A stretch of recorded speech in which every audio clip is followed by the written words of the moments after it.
All right, guys, we got Coach here. I'll let him go ahead and get started. Okay, we'll go ahead and get started. Just a couple comments on last week's games. Obviously, it was a big win for our program and much needed. That rivalry is one of the great rivalries in college football, and as it turned out, it was great to be on the winning end. I do want to salute our super seniors. Guys who've been here 6 years. They're 5-1 in that series, so that's pretty remarkable. I thought it was an electric atmosphere. I want to say kudos to the students, anyhow, and our fans. It was a great day and really a great victory for us. So, we certainly have a great deal of respect for Colorado State. Coach Adazio is doing a good job. I know they wanted to win just as bad as we did, and we're happy and fortunate we won the game. Moving on from the game, turning the page to Boise State. Andy Avalos has done a great job. He's got a steady hand. Andy was a former player at Boise, team captain and a defensive coordinator, and navigating them through their injuries and the choppy water and things like that. Two really big, huge wins. They beat BYU in Provo. I think they were rated in the top 25 at that time, and then a convincing win against Fresno State, who was also in the top 25. And beat them in all three phases of the game. And so they're an excellent football team. We play Friday night in Boise. Our players are excited about it. It's a little bit of a short week, but it certainly helps coming off a good win. As far as addressing Boise, boy, what an explosive offense. And you need to start with their quarterback, Bachmeyer. It seems like he's been there forever. But he's a guy that's got great mobility. Their coordinator's doing an excellent job with him as far as their progressions. He can make all the throws. He can throw deep. He's got a great touch, back shoulder fades. He can hit the mini field, and he's just an excellent quarterback.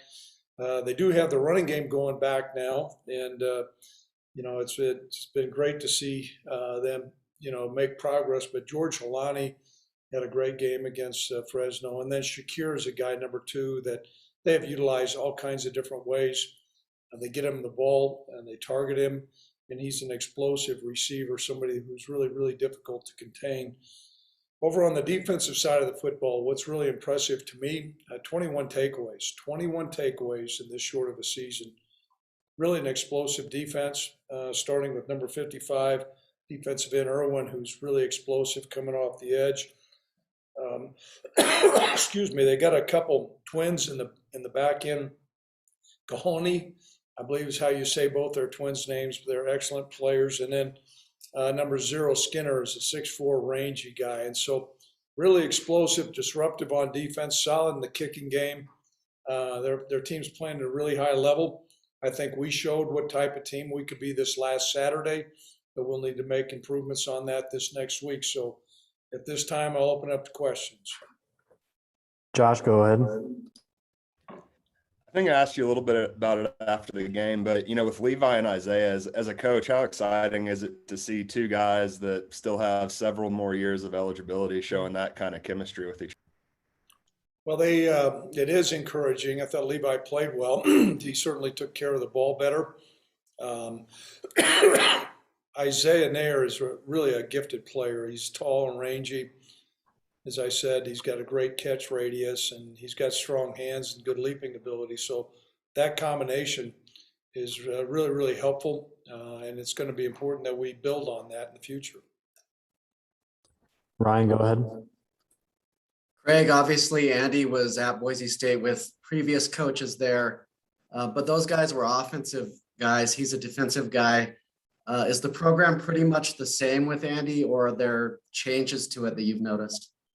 Well, Andy's talked a great deal about reestablishing the foundation. Of course, he was there during the great run, when they won the Fiesta Bowls and things of that nature. There's different nuances. Obviously, a new play caller. I believe Brian called the plays before somebody else, and so you see different elements within their offense. But what you do see is an offense that's really balanced, that can attack you in the running game. They can make all the throws vertically, and they have a RPO game as well. And so from that standpoint, they're similar. I know that they had some challenges. They lost some games, some close games early, but I thought Andy did a great job. That's really one of the premier programs in the country, and they couldn't have chosen a better guy to lead that program. Cody, go ahead. Greg, I know some losses are tougher than other ones, but last time you guys were in Boise, a number of your players said that was one of the toughest games they'd ever played in and the toughest outcome ever. What do you remember about that game, and how tough was that for you to get over?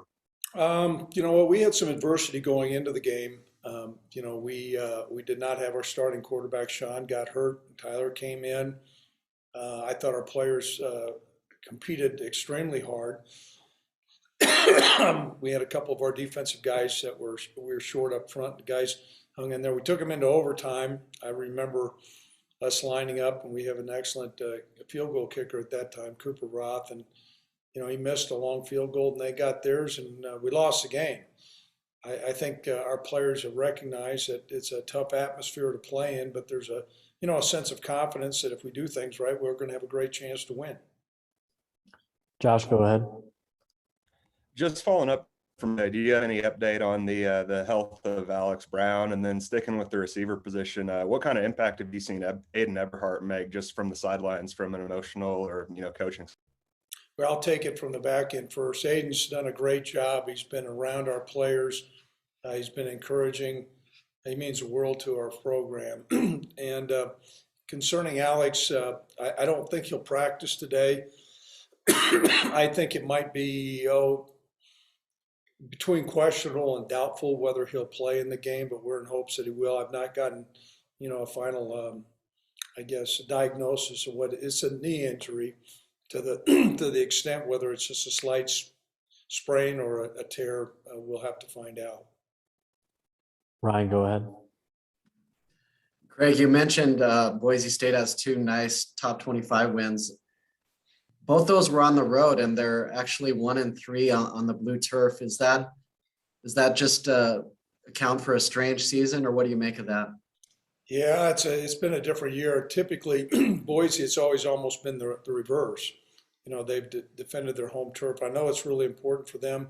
They have a great tradition on playing on the blue. Really active fan base. We need to play them in between the lines, and that's our plans. But yeah, those numbers are not reflective of how they normally have been. I'm sure Andy's going to make sure that gets addressed this week. Cody, go ahead. Craig, and looking at Boise's numbers, their rushing offense is not what we're used to, and stopping the run is not what we're used to out of those guys. What do you make of them on the line of scrimmage on both sides? And also what Josh was asking about Alex Brown, do you have any update on Eric Aboje or Solomon Byrd? Okay, I'll go through the injuries first. I think Solomon Byrd's done for the year. Eric Aboje, we're hopeful for him to be able to play this week. Getting back to their numbers, I don't quite know what to make of those numbers, because when I watch the tape, excuse me here, I'm still coughing from the game. When I watch the tape, I certainly don't see that. I know the numbers are what they are, but I think maybe the addition of some of these players they have coming back, starting to look like the Boise type of team that I know. Josh, go ahead. Coming off of last week, really ominous performance, and even carry from the second half the week before. What's the biggest thing that's impressed you in that aspect over these past 6 quarters or so? You kind of cut out there, Josh. Over the last 6 quarters. With the rushing attack, what's the thing that's impressed you the most about that side? I think our offensive linemen and fullbacks and tight end have done a good job, not only initially blocking the right guy, but maintaining their blocks and finishing off those blocks.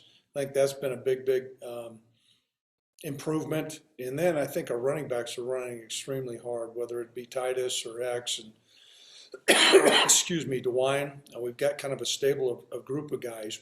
Well, what's going to be important for us, obviously, we'd like to be a run-first football team. We need to be able to throw the ball explosively, but when we do call up a running play, we need to get productivity out of it. In the last several weeks, we have. Ryan, go ahead. Greg, I imagine with this game being 6 days apart from the border where you didn't get to celebrate as long as you normally do, just what are the schedule adjustments for you guys and the challenges of not only a short week, but having to be the road team. Yeah, it certainly presents some challenges. We were, we knew this was coming. What you do, you kind of typically Sunday is the day off we give our players. We feel like the NCAA requires us to give a day off, but we do that, sometimes because it's the day after a game or an opportunity for guys to go to church. This Sunday was not that case. Normally we talk about a 24-hour rule to celebrate or commiserate. That got shortened.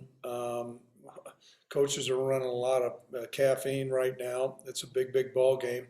We'll do kind of a hybrid practice schedule of what we normally have done.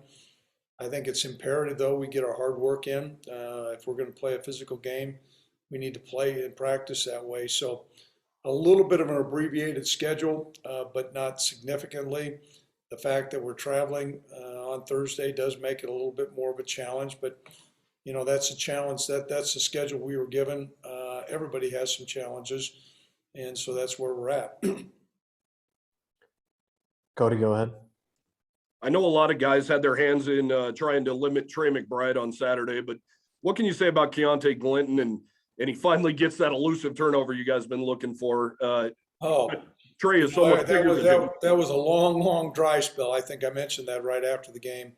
We thought Keontae played extremely well. He came into the week. Keon Blankenbaker had a little bit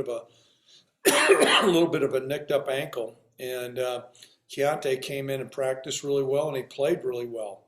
And as a result of that, we're really pleased. We've always felt like he had ability, but in that stage, we talked about meeting the moment.